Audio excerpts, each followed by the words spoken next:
जी जनाब। तो अभी हम लोग पढ़ाई करेंगे इंट्रोडक्शन टू बूलियन अलजेब्रा की, मतलब ना बूलियन अलजेब्रा बेसिकली हम लोग पढ़ते क्यों हैं। तो बूलियन अलजेब्रा इसलिए पढ़ते हैं क्योंकि एक बूल बूल नाम का मैथमेटिशियन था, उसने एक अलजेब्रिक एक्सप्रेशन डिफाइन किया जिसको बूलियन अलजेब्रा कहा जाता है। ये बेस्ड होता है सेट ऑफ ये बेस्ड होता है मतलब कुछ रूल्स पर। ठीक है। और उन उन रूल्स के बेसिस पर ना ये डिफाइन किया जाता है कि कैसे वो बिहेव करेगा और कैसे उसका डेवलपमेंट होगा।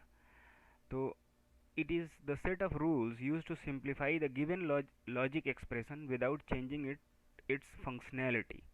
It is used when the number of variables are less. तो दूसरी बात क्या होती है कि ये मतलब ना, एक तो ये बात होती है कि ना कि सेट ऑफ रूल्स पर बेस्ड होता है। ठीक है, आगे हम लोग जानेंगे कि सेट ऑफ रूल्स क्या होते हैं। और दूसरी बात यह है कि लॉजिकल एक्सप्रेशन, कि ना लॉजिकल एक्सप्रेशन को मतलब ना लॉजिकल एक्सप्रेशन को हम लोग ना एक्सप्रेस करते हैं। तो यहाँ पर मान लीजिए कि अगर कोई एक फंक्शन है, function F is equal to A complement B plus B C plus A B C, तो अलग अलग लोग ना इसको अलग अलग तरीके से बनाएंगे। ठीक है। और इसका फिर हम लोगों का मतलब मेन मोटो क्या है, मोटो ये होता है कि बुलियन अलजेब्रा का हेल्प ले करके और उसका मिनिमाइजेशन किया जाए। तो यहाँ पर आप देख रहे हैं कि ऊपर वाले एक्सप्रेशन का मिनिमाइजेशन जो है वो नीचे में आपको दिखाई दे रहा है कि F is equal to A complement B plus B C, A complement B plus B C या और बी सी, हम लोग ना इनवेरिएबली इसको यूज करेंगे। तो ये आपको पहला दिख रहा है और ये दूसरा मतलब एक्सप्रेशन दिख रहा है। तो अब अब हमारा केस ये है कि हम लोग मिनिमाइजेशन आखिर करते क्यों हैं।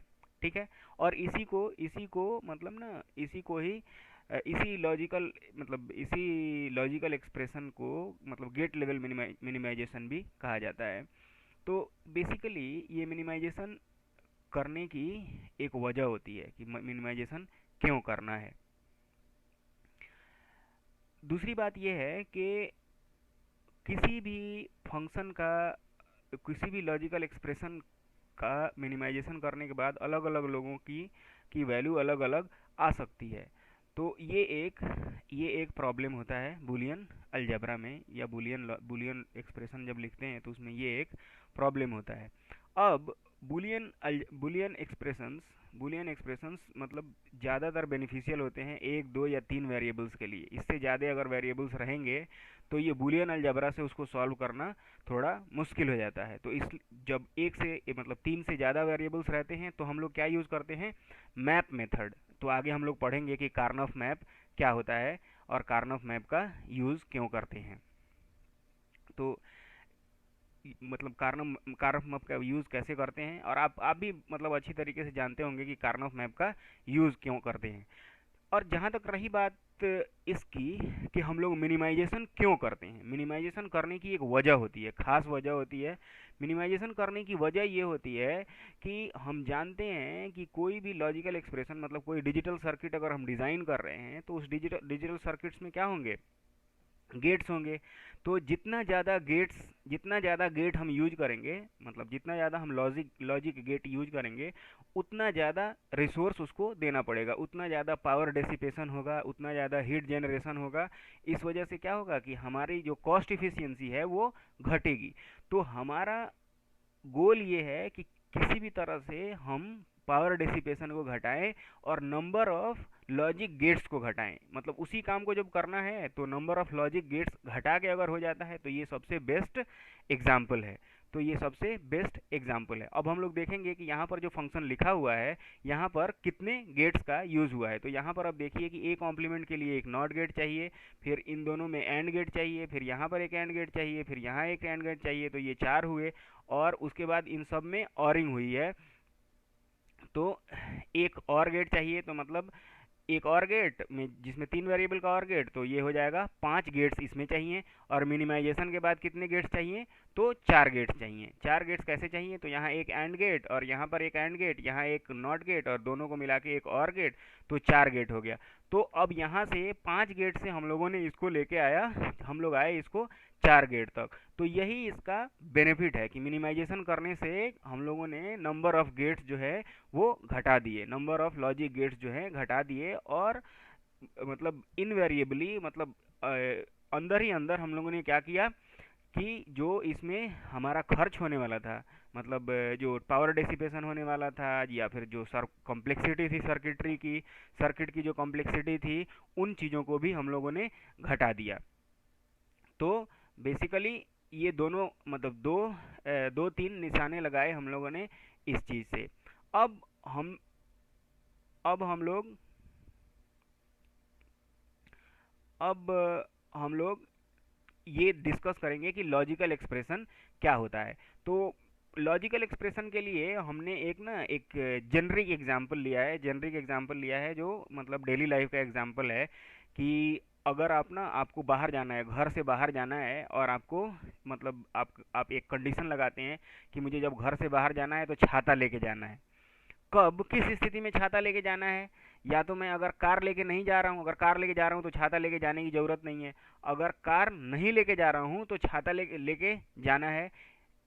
किस स्थिति में? अगर बारिश हो रही है या फिर बारिश होने की संभावना है, इन दो सिचुएशंस में।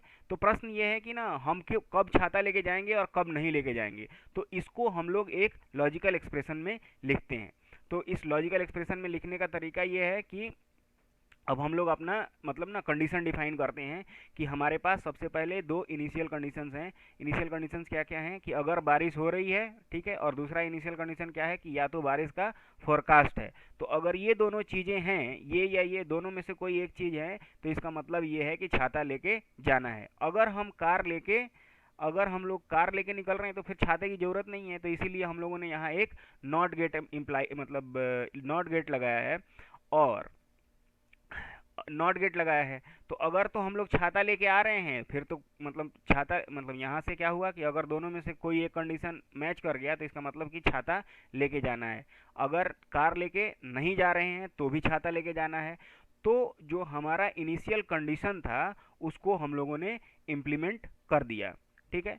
अब अगर हम लोग इसी को इम्प्लीमेंट करें वेरिएबल वाइज, कि मतलब ना ये बारिश हो रही थी, इसको इसको मतलब बारिश हो रही है, इसको ना ए वेरिएबल मान लें, और बारिश का फोरकास्ट है, इसको बी वेरिएबल मान लें, और कार जो है इसको सी वेरिएबल मान लें। तो अब हमारे पास कितने वेरिएबल्स हो गए? 3 वेरिएबल्स हो गए, और आउटपुट क्या हो गया? वाई हो गया, मतलब ना अम्ब्रेला जो है वो आउटपुट हो गया। अब इसके बेसिस पर हम लोग एक्सप्रेशन लिखने की कोशिश करेंगे। तो हमारा एक्सप्रेशन क्या होगा? और का जो आउटपुट होगा, इस और गेट का आउटपुट होगा ए प्लस बी, और और ना नॉट गेट का आउटपुट क्या होगा? C complement. और पूरे का आउटपुट क्या होगा? ए प्लस बी, मतलब ए और बी का एंडिंग होगा सी कॉम्प्लीमेंट के साथ। तो जैसा कि हम लोगों ने लिखा है यहाँ पर कि ए प्लस बी का एंडिंग होगा सी कॉम्प्लीमेंट के साथ।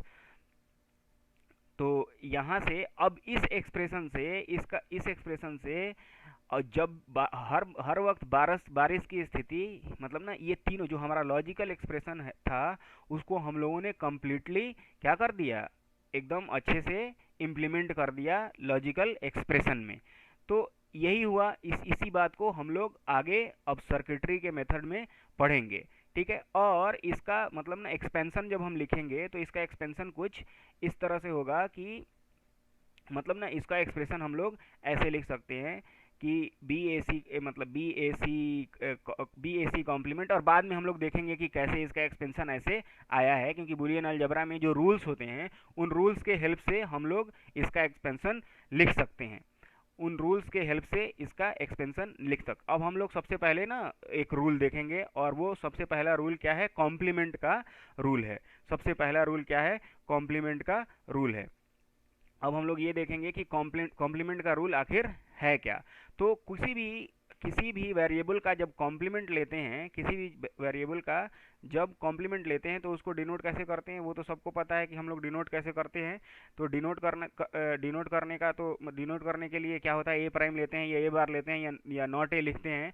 और उसके बाद से अब हम जानते हैं कि मतलब जीरो का जब हम कॉम्प्लीमेंट लिखेंगे तो जीरो का कॉम्प्लीमेंट क्या होगा, वन होगा, और वन का कॉम्प्लीमेंट जीरो होगा। उसी तरह से जीरो का कॉम्प्लीमेंट, अब हम लोग यहाँ पर क्या देखते हैं कि ए कॉम्प्लीमेंट का कॉम्प्लीमेंट अगर लेंगे तो उसका वैल्यू कितना होगा, ए होगा, क्योंकि ऑब्वियस है ये कि ए का कॉम्प्लीमेंट लिखा तो ए का कॉम्प्लीमेंट फिर उसका कॉम्प्लीमेंट ले लेंगे तो इनिशियल पोजीशन पे आ जाएंगे। अब हम लोग जो सेकंड रूल है कि एंड जो है वो कैसे फंक्शन करेगा, क्योंकि ये तो रूल ही बताएगा हमें कि ये एंड हमारा कैसे फंक्शन करेगा। तो एंड फंक्शन करने के लिए अब इसका ट्रूथ टेबल जब लिखते हैं तो ट्रूथ टेबल में इनपुट लेते हैं, इनपुट ए बी हो गया और आउटपुट वाई हो गया। अब जीरो जीरो इनपुट रहा तो zero output, zero one input रहा तो अब ये तो आपको सबको पता है कि ना एंड गेट का लॉजिक गेट क्या होता है। अब गेट्स में उसका रिप्रेजेंटेशन हम लोग लिखते हैं कि अगर ए और बी इनपुट होगा तो y is equal to A dot B, इसको ऐसे रिप्रेजेंट करेंगे y is equal to A dot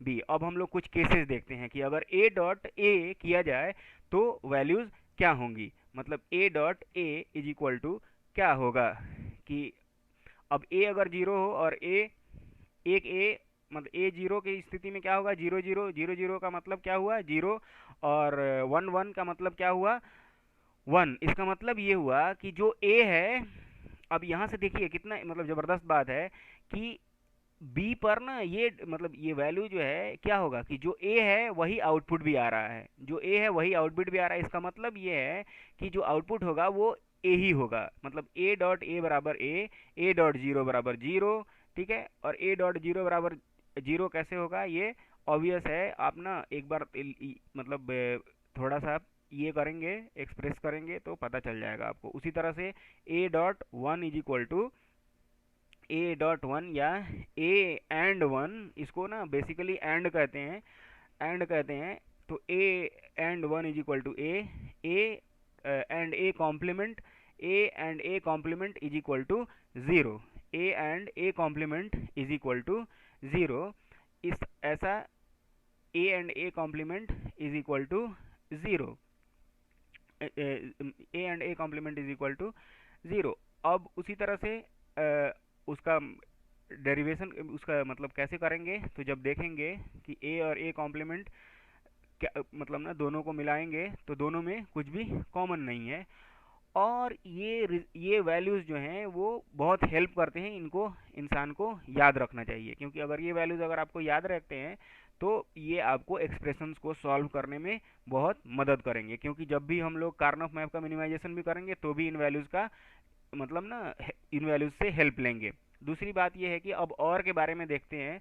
तो ऑरिंग जब करते हैं तो क्या होता है कि ए इज इक्वल टू ए और ए इज इक्वल टू ए, और ये कैसे होगा, तो ट्रुथ टेबल में जब देखेंगे तो ये ऑब्वियसली पता चल जाएगा कि जब ए और ए है तो उसका जो आउटपुट होगा वो भी ए ही होगा। मतलब केवल वो ए पर डिपेंड करेगा। जैसा कि आप ना पिक्चोरियली यहाँ पर देख सकते हैं कि ए और ए का ट्रूथ टेबल के हिसाब से आप देख सकते हैं कि जब ए जीरो है तो उसका आउटपुट भी जीरो होगा, और जब ए वन है तो उसका आउटपुट भी वन होगा। तो इन दोनों केसेस में आप देख सकते हैं कि ए पर डिपेंड करता है, इसलिए ए होगा। दूसरी बात ए और जीरो मतलब ए और जीरो, तो उसमें क्या है कि ए और जीरो जब करेंगे तो वो भी ए ही होगा, ठीक है। दूसरी बात कैसे, दूसरी बात ये है कि ए और वन जो है वो वन होता है, क्योंकि उसको जब वन से मतलब वन में करेंगे तो वो जीरो रहे या वन रहे, क्या होगा, जो हाई वैल्यू है वो उसी को लिया जाएगा। वही ट्रूथ टेबल से पता चलता है। अब यहाँ पर एक ना ध्यान देने वाली बात यह है कि कोई भी एक्सप्रेशन रहे और उसका ऑरिंग किया हो वन से, तो उस पूरे एक्सप्रेशन की वैल्यू जो है वो क्या हो जाएगी, उस पूरे एक्सप्रेशन की वैल्यू जो है वो वन हो जाएगी। तो ये बहुत ही ज़बरदस्त रिजल्ट है, इसको हमेशा याद रखना चाहिए कि ऑरिंग में एंडिंग में नहीं, ऑरिंग में चाहे कितना लंबा भी एक्सप्रेशन हो, अगर उसमें उसकी ऑरिंग एक से कर दी जाए तो क्या हो जाएगा, वो पूरा एक्सप्रेशन का वैल्यू जो है वो वन हो जाएगा। फिर A plus A complement is equal to कितना होगा, तो वो भी वन के बराबर होगा वो भी 1 के बराबर होगा। अब हम लोग, और इसका एक्सप्लेनेशन मैंने यहाँ लिखा हुआ है, अगर आप इंटरेस्टेड हैं तो इसको देख लीजिए।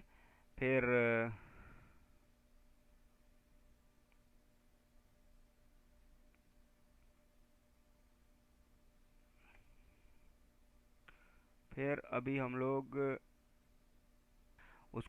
फिर से एक बार रिवाइज करते हैं कि हम लोगों ने क्या क्या देखा। तो हम लोगों ने इंट्रोडक्शन सेक्शन में ये सारी चीज़ें देखी थी कि मतलब ना सेट ऑफ रूल्स क्या होते हैं, लॉजिकल एक्सप्रेशंस क्या होते हैं, गेट का मिनिमाइजेशन क्यों किया जाता है, मतलब लॉजिकल एक्सप्रेशन का मिनिमाइजेशन क्यों किया जाता है, लॉजिकल एक्सप्रेशन का मिनिमाइजेशन क्यों किया जाता है। और उसके बाद से कॉम्प्लीमेंट रूल हमने देखा था, एंडिंग रूल देखा था, ऑरिंग रूल देखा था कि ऑरिंग रूल्स कैसे करते हैं।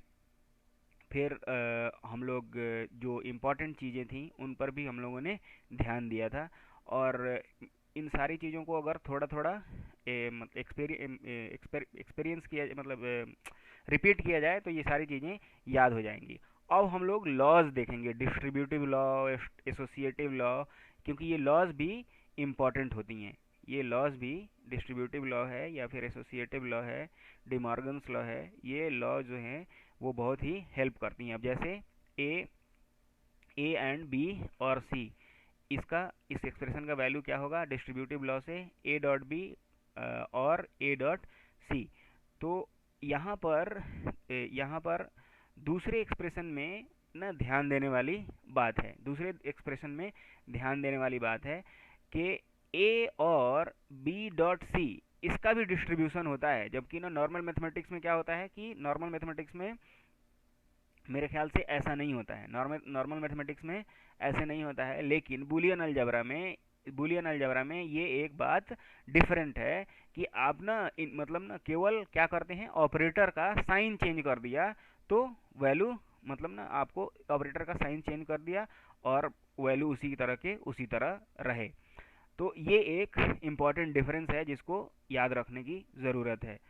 तो यहाँ पर अब हम देखते हैं कि एक एग्जाम्पल देखते हैं कि A plus A bar B is equal to कितना होगा। तो A plus A bar dot A B का मतलब ये हुआ, अब यहाँ पर हम लोगों ने देखा था तो ये क्या हुआ मेरा कि 1 हो गया, मतलब पूरे वैल्यू जो है वो ए प्लस बी हो गया। ए प्लस बी कैसे हुआ, ये तो आपको समझ आ रहा होगा कि कैसे हुआ, क्योंकि यहाँ पर जो हम लोग देख रहे हैं कि A plus A bar B है, ए प्लस ए बार बी है। तो A plus A bar B, अब हम लोगों ने यहाँ पर देखा हुआ है कि ना डिस्ट्रीब्यूशन कैसे करते हैं। तो डिस्ट्रीब्यूशन के हिसाब से हम लोग लिख सकते हैं। अब जैसे यहाँ पर ये चीज़ लिखी हुई थी कि A plus B dot C, तो इसको कैसे एक्सपेंड कर सकते हैं, तो A plus B dot A plus C कर सकते हैं। तो इसी तरह से इसी वैल्यू का हम लोगों ने यूज़ किया यहाँ पर, तो कितनी आसानी से ये चीज़ हो गया। तो ये सारी बातें ध्यान देने लायक हैं। तो अब यहाँ से रिज़ल्ट हम लोगों को क्या मिला कि रिज़ल्ट हम लोगों को मिला कि A plus A bar B is equal to A plus B. और ना अगर थोड़ा सा आप ध्यान दे के थोड़ा सा रिवाइज करें, थोड़ा सा आप खुद सॉल्व करें, तो आपको ये सारी बातें आसानी से समझ में आ जाएंगी। मतलब इसको रटने की कोई ज़रूरत नहीं है, एक बार बैठा और उसको करते गए आसानी से हो गया। उसी तरह से कम्यूटेटिव लॉ है, कम्यूटेटिव लॉ भी क्या होता है कि मतलब ना चीज़ों को प्लेस चेंज कर सकते हैं। फिर एसोसिएटिव लॉ रहता है कि मतलब ना ग्रुपिंग कर सकते हैं, मतलब ग्रुपिंग कर सकते हैं और ग्रुपिंग को इंटरचेंज कर सकते हैं।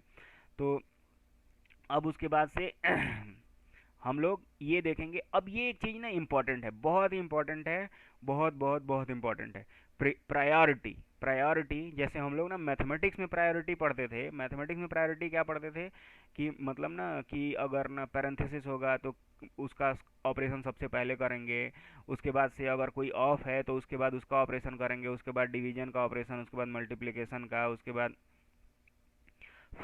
उसके बाद इस तरह से प्रायोरिटी होती, मतलब बॉड मास की प्रायोरिटी होती थी। यहाँ पर बुलियन अलजेब्रा में प्रायोरिटी जो होती है वो कैसे होती है, तो बुलियन अलजेब्रा की जो प्रायोरिटी है वो प्रायोरिटी है सबसे पहले पैरेंथेसिस, उसके बाद से नॉट नॉट नॉट गेट का ऑपरेशन, उसके बाद से एंड का ऑपरेशन, उसके बाद और का ऑपरेशन।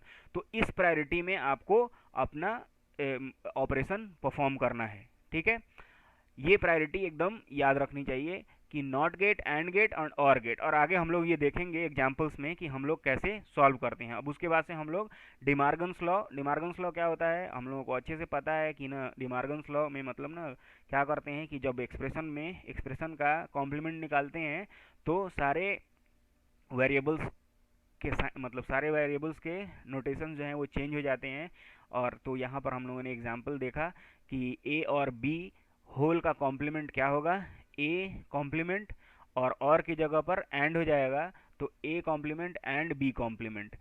तो ये बात है, A complement dot B complement. उसी तरह से ए डॉट बी पूरे का कॉम्प्लीमेंट क्या होगा, तो ए कॉम्प्लीमेंट और बी कॉम्प्लीमेंट। तो ये हो गया हमारा डिमार्गन्स लॉ। डिमार्गन्स लॉ हो गया। अब हम लोग ये जो हम लोगों ने शुरू शुरू में अपने अम्ब्रेला वाले क्वेश्चन के लिए एक जो एक्सप्रेशन लिखा था उस एक्सप्रेशन को सॉल्व करने की कोशिश करते हैं। तो वो एक्सप्रेशन अब हमारा क्या था कि B B Y is equal to B A C complement, y is equal to B A C complement. तो वहाँ अब यहाँ पर देखिए सबसे पहले सॉल्व करते वक्त इस बात का ध्यान रखना है, सॉल्व करते वक्त किस बात का सबसे पहले ध्यान रखना है कि जो हम लोगों ने प्रायोरिटी वहाँ सीखी थी, तो प्रायोरिटी हम लोगों ने क्या सीखी है, प्रायोरिटी ये सीखी है कि सबसे पहले किस चीज़ का ऑपरेशन करेंगे, तो सबसे पहले पैरेंथेसिस का करेंगे, उसके बाद से नॉट गेट का करेंगे, उसके बाद से एंड गेट का करेंगे, और उसके बाद से तब और गेट का करेंगे। तो यहाँ पर अब हम लोग सबसे पहले देखेंगे कि यहाँ पर कोई नॉट गेट है क्या, मतलब यहाँ पर कोई कॉम्प्लीमेंट वाला ऑपरेशन है क्या। तो यहाँ पर तो कोई कॉम्प्लीमेंट वाला डायरेक्ट ऑपरेशन नहीं है, सिंगल वेरिएबल पर कॉम्प्लीमेंट है। तो सिंगल वेरिएबल का नहीं, मतलब ना दो लिटरल्स इन मतलब एक एक को, जैसे बी ए सी डैश को लिटरल कहते हैं, उसी तरह से B dash A C dash को लिटरल कहेंगे, बी सी डैश को भी लिटरल कहेंगे। तो अगर दो लिटरल्स के बीच में अगर मतलब ना कोई नॉट गेट का ऑपरेशन रहता, ठीक है, दोनों को मिला के, तो सबसे पहले उसको करते उसके बाद से तब एंड गेट का ऑपरेशन मतलब एंड का ऑपरेशन करते, उसके बाद तब और का ऑपरेशन करते। खैर हम लोग अब इस एग्जाम्पल में देखते हैं कि कैसे हुआ है। तो सबसे पहले तो यहाँ नॉट का कोई नहीं है, फिर एंडिंग भी कोई इस तरह की नहीं है, कोई एंडिंग भी इस तरह की नहीं है कि जिसमें हम लोग कर सकें। केवल दो लिटरल्स के बीच में क्या ऑपरेशन है, दो लिटरल्स के बीच में और का ऑपरेशन है। और हम लोग देखते हैं कि एसी कॉम्प्लीमेंट जो है वो दोनों लिटरल्स में कॉमन है। तो उस एसी एसी कॉम्प्लीमेंट को क्या कर दिया, एसी कॉम्प्लीमेंट को बाहर ले लिया तो हमारे पास बचा क्या, B plus B complement, B और बी कॉम्प्लीमेंट, और उसके बाद क्या बचा, बी सी कॉम्प्लीमेंट। अब हम लोग जानते हैं कि b plus B complement is equal to क्या होता है, 1 होता है। b plus B complement is equal to 1 होता है, इसका मतलब हुआ कि एसी कॉम्प्लीमेंट एंड 1 और बी सी कॉम्प्लीमेंट। अब यहाँ से क्या हो गया कि ये सीधा क्या हो गया, एसी हो गया, एसी कॉम्प्लीमेंट हो गया, y is equal to AC complement plus, यानी AC complement plus B C complement. तो एसी कॉम्प्लीमेंट और बी सी कॉम्प्लीमेंट हो गया। अब यहाँ से सी कॉम्प्लीमेंट हम लोग क्या करेंगे, बाहर ले लेंगे। तो हमारा जो ओरिजिनल एक्सप्रेशन क्या था, ए और बी एंड सी कॉम्प्लीमेंट, ए और बी एंड सी कॉम्प्लीमेंट आ गया कि नहीं आ गया। तो ये थी आपकी पूरी मतलब कहानी, मतलब जो हम लोगों ने जिसका अपने रूल्स का यूज करके इस बड़े से एक्सप्रेशन को y is equal to B A C dash B dash A C dash plus B C dash को हम लोगों ने फिर से मिनिमाइज कर लिया y इज इक्वल टू ए और बी एंड सी डैश में। ठीक है, अब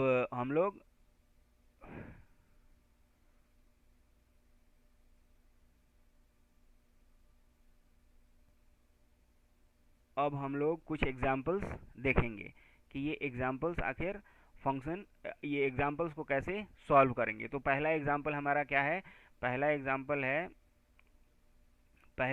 हमारा है A B plus A B complement, A B plus A B complement, और साइड में हम लोगों ने रूल्स सारे लिखे हुए हैं ताकि इजीली हम लोग मतलब ना इन रूल्स से कंपेयर करा सकें।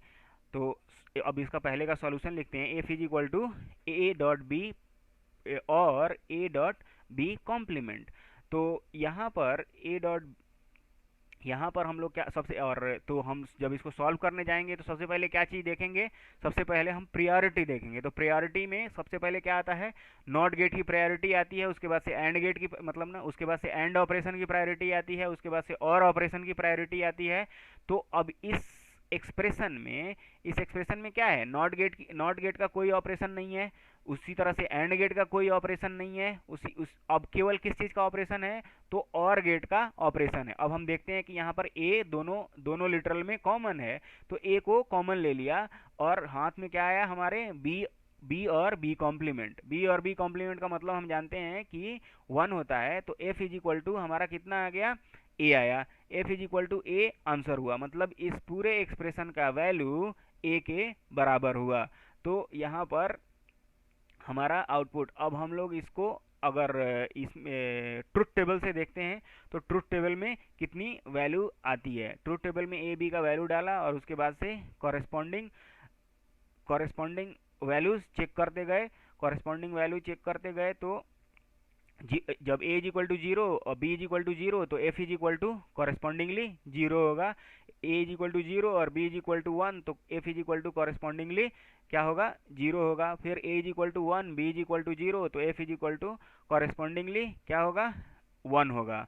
फिर मतलब इसको हम लोग सॉल्व कर सकते हैं, F is A is equal to 1 B is equal to 1 तो एफ इज इक्वल टू क्या होगा, एफ इज इक्वल टू भी 1 होगा। अब हम यहाँ देख सकते हैं ट्रूथ टेबल पे हमें वही वैल्यूज इन्फर कर रहा है, वही सॉल्यूशन इन्फर कर रहा है। कैसे वही सॉल्यूशन इन्फर कर रहा है कि ए फंक्शन का जो वैल्यू है, फंक्शन का ये रो जो का जो वैल्यू है वो ए के बराबर है। मतलब ए वाले कॉलम का जो वैल्यू है वो एफ वाले कॉलम के वैल्यू के बराबर है। इसका मतलब ये हुआ कि एफ जो है वो ए ही है, बी पर डिपेंड नहीं करता है, मतलब वो बी से इंडिपेंडेंट है। तो पूरा